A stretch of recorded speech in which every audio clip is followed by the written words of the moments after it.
tonight. Heavy rains wreak havoc in Kilindi District, Tanga region.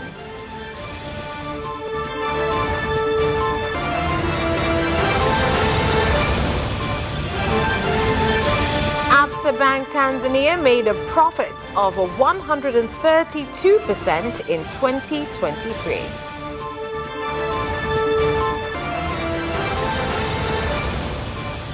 And in sports news, JKT Queens play Baba Queens on Friday in a Women's Premier League game at Azam Complex grounds.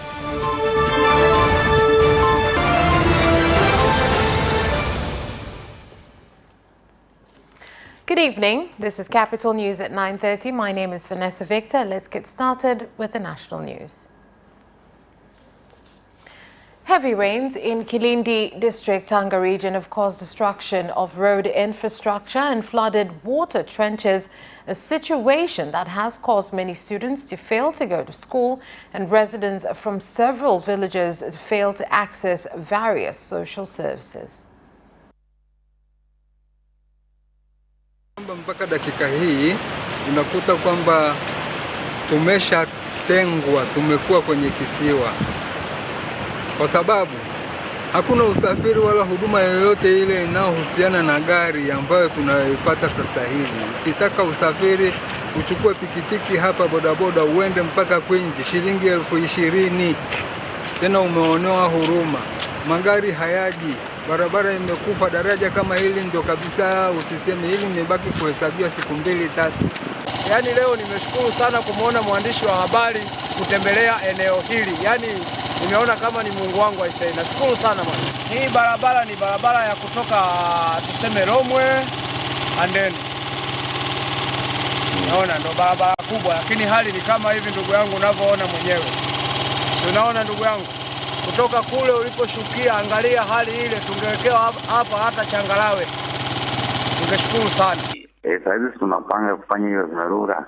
Kwa hiyo kutekeleza hizo dharura tunawasilisha maombi ya dharura kwa sababu unajua mvua kule zikinyesha kwa wapi Kiteto wapi huko zinaleta hayo maafa.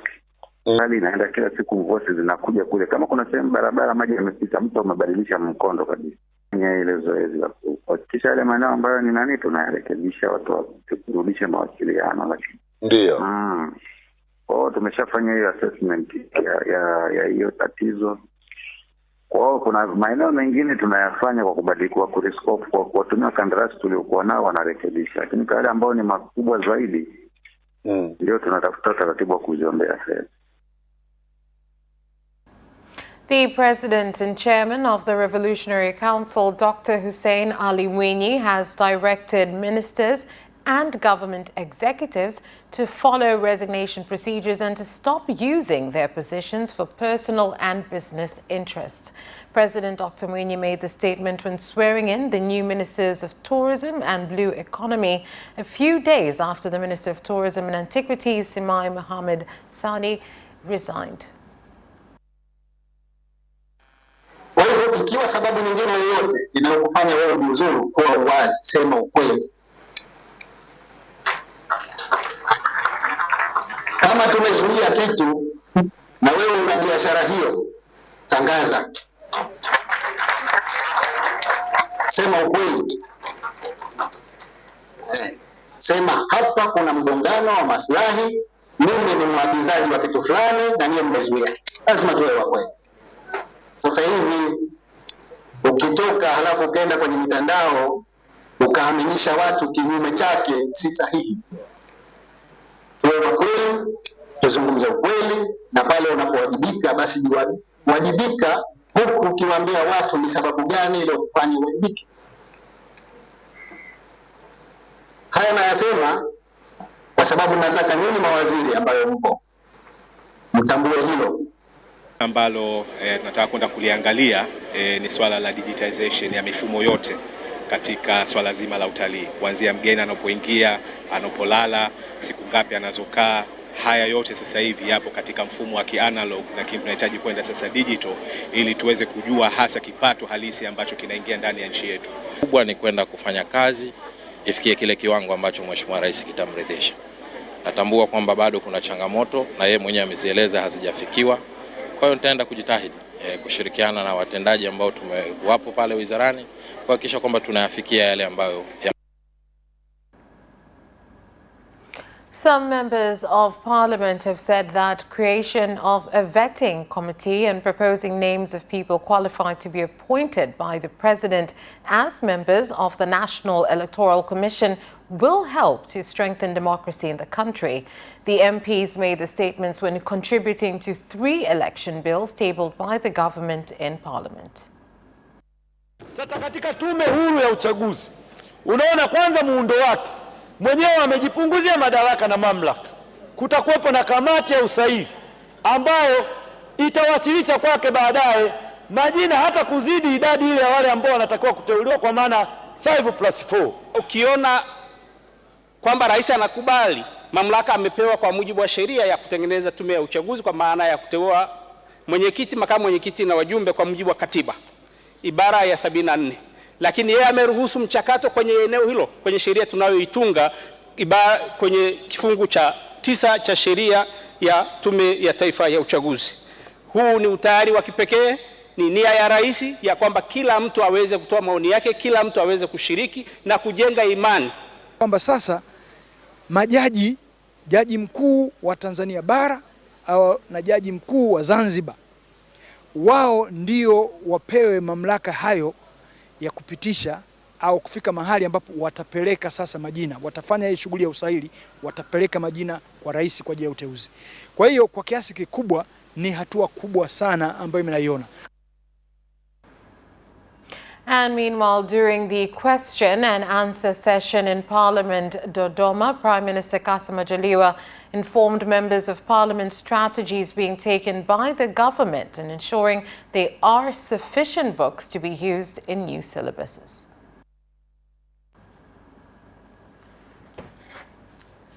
Kwa budget, na ndio sasa tumeanza awamu kwa awamu. Hatukuanza full swing, yani hatukuanza madarasa yote. Tumeanza na awali, darasa la kwanza na darasa la 3 na kidato cha kwanza kwa sekondari. Kwa nini tumeanza hivyo?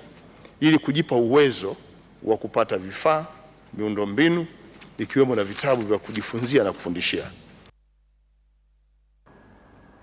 Muhimbili National Hospital in Dar es Salaam has started to provide hyperbaric oxygen services for treatment of wounds after installing a hyperbaric chamber, the first one in government hospitals in the country as well as in East and Central Africa. Maelezo ya Profesa Janabi, basi nikashawishika kuja kwenye kitengo hicho cha hyperbaric.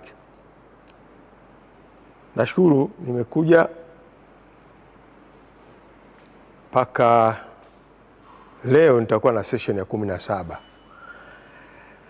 Katika kipindi hichi cha session hizi ambazo nimehudhuria, hali yangu imeboreka sana. Lakini hii tiba hewa mgandamizo kwa Watanzania ni tiba ya kwanza Tanzania, kwa maana kwamba kwenye hospitali ya serikali, lakini pia katika Afrika Mashariki na Kati.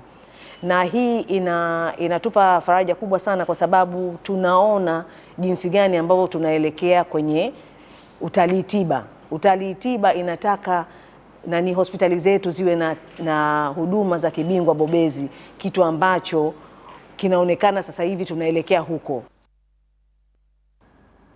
67 households comprising of 592 people accompanied by more than 2,000 livestock from Ngorongoro Conservation Area in Arusha region have left for Handeni district in Tanga region after agreeing to be relocated to Msomela village in the district. Hakuna mtu sasa hivi ambaye anaenda aendelee kubaki, kwa sababu watu wote wanawasiliana na watu waliokuwa kusomea, na sasa hivi watu wengi wanasimu, watu wanapigiwa picha, wanapigiwa picha ya nyumba, wanapigiwa picha ya shule, wanapigiwa picha ya sekondari. Kwa hiyo kwa kweli watu wanaelimika kwenda wenyewe, na ni kwa cheni sisi tunatoka vijijini, asilimia kubwa ya watu wengi wanajiandikisha. Tumeanza kuhamisha wananchi awamu hii ya pili ambayo ilianza Julai mwaka 2024. Mwitikio wa wananchi umekuwa mkubwa sana. Tumeendelea kushuhudia kaya nyingi zikihama kwa hiari kila wiki kuelekea Msomera. Ndugu waliotangulia kuhama kwenda Msomera wameendelea kuwashuhudia ndugu zao wanaobaki namna maisha yao yalivyoendelea kuwa mazuri baada ya kuhamia Msomera. Leo hii tunahamisha kundi la 5 lenye kaya 67 zenye watu 592 na mifugo 2790. Leo tena tunao furaha kutanika hapa kwa ajili ya kuwaga wenzetu ambao wameamua kutoka katika maisha duni, maisha yasiyo na uhuru kamili, maisha yasiyoruhusu watoto kwenda shule au wananchi kufanya shughuli zao za kiuchumi bila kuwa mipaka. Kama unavyofahamu, ndani ya hifadhi kuna shughuli ambazo wananchi hawawezi kufanya. And as Tanzania marks Law Week in Songwe region, judiciary stakeholders have expressed concern on congestion of inmates at Mbozi District Prison, which has the capacity to take in 110 inmates, but instead has more than 300, which they claim is a violation of their rights. Gereza la wilaya ya Mbozi ambalo linatumiwa na mahakama hii ya Kimumkazi Songwe, lakini linatumiwa na mahakama ya wilaya ya Mbozi, mahakama ya wilaya ya Momba, na kwa sasa linatumiwa pia vile na mahakama ya wilaya ya Songwe kwa Juni. Limekuwa na wafungwa na mahabusu wanaozidi uwezo wake, sababu gereza hili lililopo hapa lina uwezo wa kuchukua watu 110, lakini kwa ukaguzi tuliofanya mpaka jana kuna watu zaidi ya 300. Na maombi yetu kwa serikali, kwanza kukamilisha gereza lililokuwepo kule wilaya ya Songwe kwa maana ya Mkwajuni. Tayari gereza la Songwe nimekwisha ongea na wahisani. Kuna wahisani nimeongea na walikuwa wamepungukiwa fedha kidogo, nimeongea na kampuni ya Shanta, nimewaambia watawapa hela kumalizia ile gereza. Na nitawasiliana na waziri wa mambo ya ndani tuone tunafanyaje ili kusudi fedha zije kwa haraka. Mtu manake wanasema mtu akikaa mahabusu muda mrefu bila kupelekwa mahakamani pia tumtendee haki. Ukimcheleweshia mtu haki ni sawa na kumnyima haki. Wanasheria waendelee kutoa elimu kwenye jamii mbalimbali. Hususan sisi kama machifu wanakaa na sisi, kuna vitu vingine vya kukaa na kuelekezana. Development stakeholders in the country have called for new measures to be taken with the aim of making readjustments on aid flow to developing countries such as Tanzania so as to ensure aid given is beneficial to recipients. So one of the key takeaways in this conversation this morning is we are sailing in a very turbulent world, in a world where there are so many power imbalances. There are so many issues which need to be tinkered, which need to be changed. So the key message is if you want to bring really solution to our problems, then people closer to the problems are better situated, or they are in a better place to solve those problems rather than people coming from outside. So we can use development aid as a mechanism to solve or facilitate people's ability to solve their own problems. But this is not the only thing. People have to be central in finding solution to their own problems. So unless we are bold enough and we interrogate these issues and we come up with more deliberate and more intentional ways of readjusting world economies and readjusting the entire aid equation, we will not be able to get much. And remember again, aid is a very small component of the international flows. We have FDIs, we have international concessions and grants, but we also have loans and other bilateral mechanisms. So the whole pack should actually be discussed in the context of localization. So if we only target aid in localization and we don't talk about trade, we don't talk about commerce, we don't talk about rules of profit sharing, we will not be there. We have to bring human development at the center of the globe because it is our world, our development. And that is the end of the national news. Business news is next.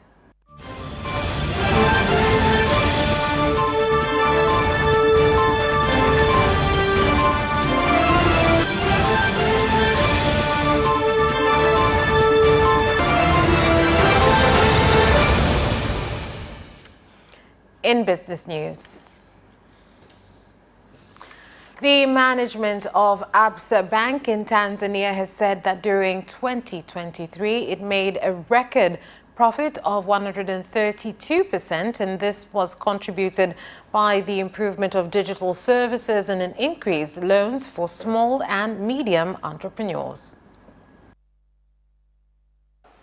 Asilimia 132 sio jambo dogo. Ni kama vile tumedouble. Faida tuliyoipata 2022 ilikuwa ni bilioni 32.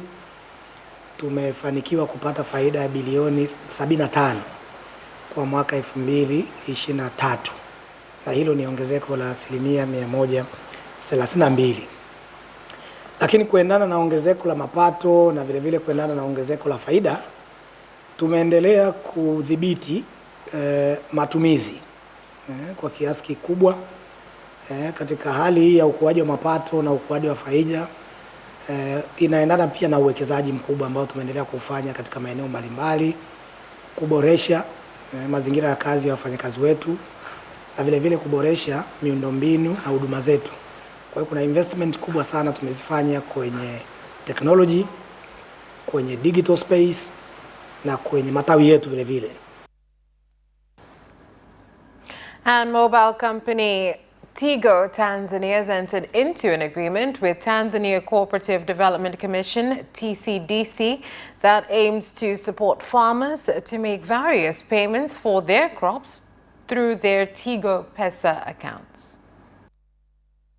Tumekuwa na makubaliano hayo kwa miaka 2 iliyopita. Leo tuna sign tena muendelezo wa makubaliano haya kwa sababu tumeona faida nyingi sana kwa kufanya kazi pamoja, na ushirikiano huu umesaidia wakulima kwa kiasi kikubwa sana, ambapo vyama vya ushirika kwa kupitia vyama vya ushirika tumeweza kufanya malipo ya mazao mbalimbali ikiwemo karafuu, kokoa, mbaazi na mengine mengi. Tumeweza kulipa takriban bilioni 20 kwa mwaka huu ulioisha kwa ushirikiano huu. Na pia sisi kama Tigo tunaendeleza financial inclusion kwa sababu tunatambua umuhimu wa wakulima na umuhimu wa kufanya kurahisisha miamala ya Watanzania ili waweze kuishi maisha ya kidijitali. And the District Commissioner of Tunduru in Ruvuma Region, Julius Mtatiro, has directed traders in the district to show at their shops sugar prices that have been directed by the government, whereby retail prices for a kilo of sugar is between 2,900 to 3,200 shillings. Serikali imeshatoa maelekezo kwamba kwa eneo letu kama wilaya yetu ya Tunduru sukari ni 2,900 hadi 3,200. Lazima tukute ameweka kibao kinachoonyesha bei ya hiyo bidhaa. Panapokuwa na kibao inamaanisha kwamba huyo mtu mnavokuwa mmeondoka hawezi kuwa anadanganya. Maana yake ni kwamba kwanza tunakuja kwenye maduka kwa kuwashtukiza. Lakini bahati nzuri tumekuta wafanyabiashara wengi wenye sukari wanauza bei ambayo imeelekezwa na serikali. Sikuwa nashauri serikali kwamba kama inatokea swala kama hili, naona hasa wale, kwa sababu sukari sisi tunanunua, naona kwa wale ambao wanazalisha, naona ndio wangekuwa wanadili nao wale inapotokea hivi, au wakajua ukweli, kwa sababu ndio kweli anajua sukari mtunza kiasi gani, au tunaweza bei hizi labda kama tunakurupuka. That is where we leave off with business news. Sports news is next.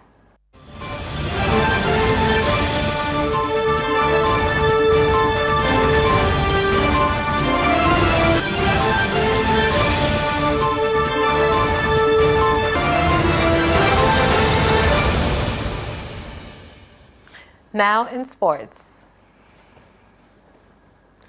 JKT Queens is expected to play Baobab Queens on Friday in a Women's Football Premier League game at Azam Complex Grounds in Dar es Salaam. Ni mchezo ambao kwa hakika tunaupa uzito mkubwa, tunaupa umuhimu wa hali ya juu sana, na tunahitaji tupate matokeo chanya ili tuendelee kujiimarisha kileleni. Kumbuka tunaongoza ligi tangu ianze, na mpaka sasa katika mechi zote ambazo tumecheza, mechi 5 zote tumeshinda na kwa ushindi wa kishindo. The Tanzania Cricket Association has said that it aims to ensure the women's national team participates in international competitions, starting with the All-African Games this year. Rasmi tumeshaanza kuprepare national team. Wanasafiri, wanayo tournament ya ICC World Challenger Qualifier. Malaysia pale watasafiri tarehe 18 ya Februari. Lakini kabla ile wanaenda kwa trials Nairobi, wanacheza game 5. Wale 16 walikuwa selected 19th February, watasafiri, watacheza game 5 na Kenya 11. The national volleyball team head coach Alfred Selengia said that the team is ready for the East African competition. Tumekuja na aina nyingine tofauti kidogo. Kikosi hichi ni tofauti na kina tofauti kidogo na kikosi ambacho kilienda kwenye mashindano ya Africa Egypt, kwa maana ya kwamba tulihusisha professionals 3 katika yale mashindano, ambaye mmoja yuko Jerumani Jackson, lakini mwingine yuko Rwanda ambaye ni David Neke. Hatukuhusisha professional hata mmoja, kwa hiyo tuko na vijana ambao ni very promising na wako vizuri, na na uhakika wanaenda kupata nafasi ya kuweza kututumua misuli yao. And that sports item ends our news bulletin. On behalf of everyone who worked to bring you this bulletin, my name is Vanessa Victor. Thank you for watching. Have a good night.